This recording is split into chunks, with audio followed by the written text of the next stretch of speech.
శ్రీమాత్రే నమః. మిత్రులందరికీ శుభోదయం. ఈరోజు శ్రీ విశ్వావసునామ సంవత్సర జ్యేష్ఠ బహుళ పంచమి సోమవారం. ఈరోజు ధనిష్ట నక్షత్రం. ఈరోజు జూన్ 16, 2025 తేదీ సోమవారం. ఈరోజు దుర్ముహూర్తం మధ్యాహ్నం 3:04 3:56 వరకు ఉంది. మద్యం ఇవ్వబడలేదు. దుర్ముహూర్తం మధ్యాహ్నం 12:20 1:19 వరకు కూడా దుర్ముహూర్తం ఇవ్వడం జరిగింది. ఈరోజు పంచాంగరీత్యా ఈ రకమైన ఫలితాలు గోచరిస్తున్నాయి. అలాగే ఈరోజు నక్షత్రం అయినటువంటి ధనిష్ట నక్షత్రం ఎవరికి తారాబలం కుదురుతుందో మనం పరిశీలించినట్లయితే భరణి, రోహిణి, ఆరుద్ర, పునరసు, ఆశ్లేష, పుబ్బ, హస్త, స్వాతి, విశాఖ, జ్యేష్ఠ, పూర్వాషాఢ, శ్రవణం, శతతార, పూర్వభద్ర, రేవతి ఈ నక్షత్రంలో జన్మించినటువంటి మన మిత్రులందరికీ కూడా ఈరోజు నక్షత్రం అయినటువంటి ధనిష్ట అనుకూలంగా ఉంటుంది. అందువల్ల ఇప్పుడు చెప్పినటువంటి నక్షత్ర జాతకులందరికీ ఈరోజు శుభకరంగా ఉండే అవకాశం ఉంది. అలాగే ఈరోజు రాశిఫలాలను మనం పరిశీలించినట్లయితే మేషరాశిలో జన్మించిన వాళ్ళకి చేసేటువంటి వ్యాపారాలు లాభసాటిగా సాగుతాయి. వృషభ రాశిలో జన్మించిన వాళ్ళకి ఉద్యోగ అవకాశాలు పెరుగుతాయి. మిథున రాశిలో జన్మించిన వాళ్ళకి పితృరాజధానికి సంబంధించిన శుభవార్తలు వింటారు.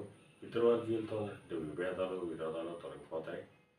కర్కాటక రాశిలో జన్మించిన వాళ్ళకి అనారోగ్య సూచన, ధనవ్యయం కలుగుతుంది. సింహరాశిలో జన్మించిన వాళ్ళకి కళత్రపూర్వక ధనలాభం కలుగుతుంది, ఆరోగ్యం చేకూరుతుంది. కన్యారాశిలో జన్మించిన వాళ్ళకి శత్రుభయం కలుగుతుంది.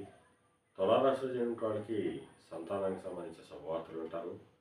వృశ్చిక రాశిలో జన్మించిన వాళ్ళకి ఆకస్మిక ప్రయాణాలు చేయాల్సిన అవసరం ఉంటుంది. ధనురాశిలో జన్మించిన వాళ్ళకి పరాక్రమంతో ఆదాయ వనరులు ఏర్పడతాయి. మకర రాశిలో జన్మించిన వాళ్ళకి ధనాదాయం వృద్ధి చెందుతుంది. కుంభరాశిలో జన్మించిన వాళ్ళకి కొద్దిపాటి ఆరోగ్యం, కార్యజయం కలుగుతుంది. మేన రాశిలో జన్మించిన వాళ్ళకి అతి సామాన్యంగా ఉంటుంది, ఆరోగ్యభంగా ఏర్పడుతుంది. ఈరోజు ద్వాదశ రాశి యొక్క ఫలితాలు ఈ రకంగా తెలియడం జరిగింది. అలాగే ఈరోజు సముద్రయానం చేసిన వాళ్ళకి కానీ, సముద్రోత్పత్తుల ప్రయోగాలు చేసిన వాళ్ళకి కానీ, వైద్య రంగంలో ఉన్న వాళ్ళకి కానీ, మద్యపానాలు ప్రయోగాలు చేసిన వాళ్ళకి కానీ ఈరోజు మిక్కిలి శుభదాయకంగానూ లాభదాయకంగా ఉండే అవకాశం ఉంది.